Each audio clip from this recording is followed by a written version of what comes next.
Hi, I'm making another video on flat printing, and I wanted to explain to you, I was putting this together, this post office somebody asked me to make for them as a comment well, as a suggestion in the comments, let's put it that way. And they asked me to, they gave me a picture and they said, can you make this? And they said if I make it, they'll buy it. Well, anyway, the nice thing about when I'm able to design, if Lindy really likes the design, I can put in her store and make directions for me to sell them as kits. Now this is a really simple building. It's just 4 walls and some real nice detail. But you'll see in a little bit here what I'm talking about. But the reason I'm bringing this up in this video is I come with ideas or concepts that I come across that I can help you with. That's what I'm trying to do now. These are not going to necessarily be full studio shots. These are going to be maybe short, maybe 3 minutes. I don't really know. Maybe it just depends on how the editor looks at it. But I want to just sit down in the shop while I'm thinking, give you these ideas, and then maybe pass them on to you. And I was thinking on this sense, okay, when I was doing the flat printing, and that's why I really do like flat printing, and this is the reason why, is that, remember we talked about the rules. The 0.2 for the window clearance and doors from the outside of the building on the inside of the door jambs. The 0.5 for the smallest line you can go. The 0.8 for the safest line you can go, and 1 if you want to go that size for your window lights and every other part of your trim, or just the entire building or whatever. You keep those rules in mind, you're going to be well safe when you do the flat printing, and nothing's going to disappear. Everything's going to look good. But here's the thing about it though. Let's say you look at the building after you put it together, because you're never really going to see it in perspective in 3D. It looks okay, but to really understand it, you have to put the building together. And once you finally put it together, maybe you put together a test print or a prototype, and that's another thing you can do. You don't have to put all the detail in. You can just build the building, make sure it looks what you want. You would save a lot of film that way, let's put it that way, and a lot of time and effort. I've even gone to the point where I would print at 40% the same building to see if it even works, just to save on film. And I have actually created Z scale by doing that, which I was surprised because it just turned out that way.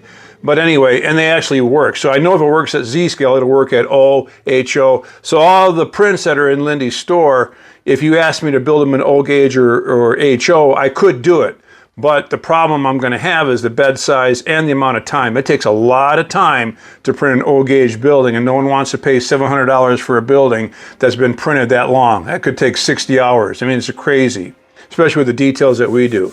That's why I like N scale, because I think my most print was maybe 40 hours, and I broke it up in 3 days. And I think the glass factory I'm working on now is going to be close to that. I know this one alone was 35 hours in just the printing time for this little building. But it's not so much the fact that it's the size, it's not so much the details, it's the size of the print. And it is a detail too, because that also adds to the printers slowing down and speeding up type stuff. That just takes time the more detail you get. Anyway, so getting back to all that, now I was thinking about, okay, I don't like it, I got it together, it could go a little smaller. Well, if I followed my golden rules, like I said, doing the 0.2 on the windows and the 0.5, when I go down, say I go from, like say at 100%, I go down to 92%. I just want to go a little, maybe 95 on the slicer. Everything else will work really well, but if I went with the slicer at 95 and then I went with my lines at 0.5, they're going to disappear. They're going to go down to either 0.4 or 0.3, and they're just going to be gone. And that's going to normally be in the windows more than anything. I'm going to see that thing that disappears, especially when I get into the real intricate lights for the details and stuff. Now, here's a safe rule. If you stayed at 0.8, you can shrink down it, probably even a Z scale, and you probably be okay. Because 0.8 will turn into 0.5. 1 is really, really safe, and that'll turn into 0.8. So that's a key thing you want to think about when you're designing your building, and it looks good on paper and it looks good on the 3D model, but when you print it out and you think it's too big, and I have had people complain about that, and I have had to go back and make the print smaller. You can do your building that way, but your lights and your windows and your details are going to disappear. Here's my suggestion for that. And this is the beautiful thing about flat printing, right?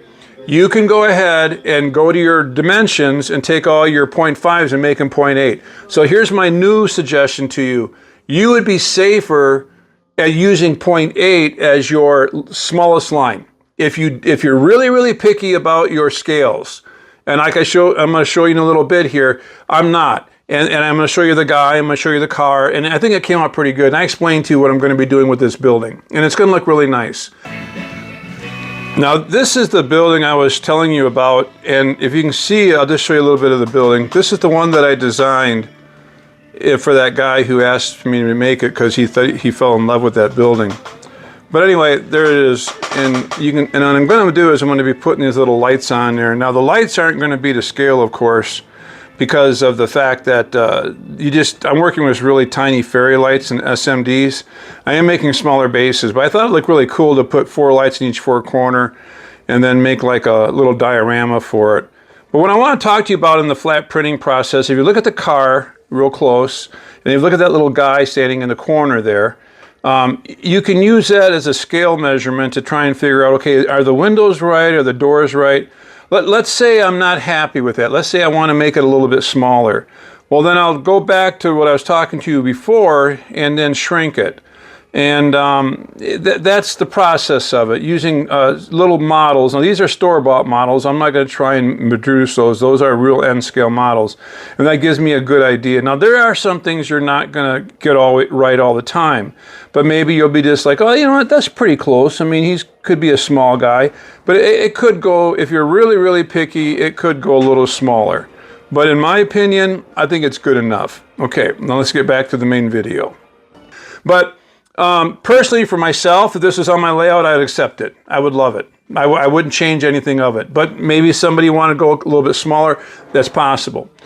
We might kit this one. We're not sure, like we talked about before. It's up to Lindy what she wants to put in her store or not. But this is going to be a nice little building. I'm really happy. I'm really loving the wash on it. I'm loving the way it's coming out. The design's actually, in my opinion, really, really detailed and really good. But that's a tip I want to pass on to you about the flat printing. And that's the neat thing about flat printing. If we did this in full scale, in solid build, like a sculpture, it ain't going to work that same way. You're not going to have the ability to change those windows. You're not going to have the ability to go back in there and change those dimensions without changing the whole thing. And it's just going to disappear. Some of the lines are just going to disappear. That's just the way it's going to be. So there's another argument for flat printing. And I was also thinking too, once I get to 500 subscribers, and this is the truth, this is how the algorithms, and that's how YouTube works. I don't get any special prizes other than the fact that I can start selling merchandise and start advertising things that we have in our store and Amazon and things like that, and kind of get a little bit of a royalty for that or fee after 500. That seems to be their golden rule. And I'm almost there. Am I like 358 or something like that? That's why I'm shooting for 500. But once I get there, I was thinking, what if we did like t-shirts and hats, like I'm a flat printer. I thought that would be really neat. And so what do you think about that? Let me know in the comments. Like, subscribe, and share. And I do appreciate you. And I want you to come back for more, and I want this to be your channel. I want this to work for you. And if you have any suggestions or any comments, just please let me know in that space. I appreciate it. All right, be blessed and have a wonderful day, and bye for now.